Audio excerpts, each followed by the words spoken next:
Deyir ki, bizə veribdir orada nə? X kvadratı üstə gəl, y üstə gəl 4-ün kvadratı bərabərdir 25-ə. Tənliyi ilə verilmiş çevrənin apsis oxu ilə kəsişmə nöqtələrinin koordinatlarını tapın. Apsis oxu ilə kəsişmə deyəndə nə edirdik? Y-i 0 edirdik, afərin.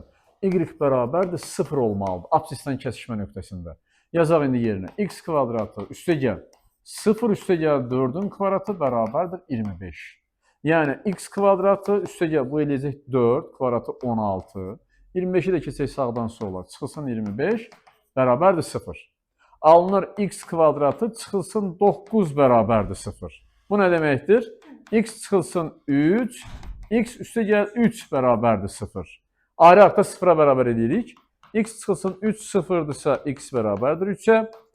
X üstə gəl 3 0-dırsa x bərabərdir mənfi 3-ə. Bir dəfə 3, bir dəfə mənfi 3 x oldu. Y-də hər birində 0-dır.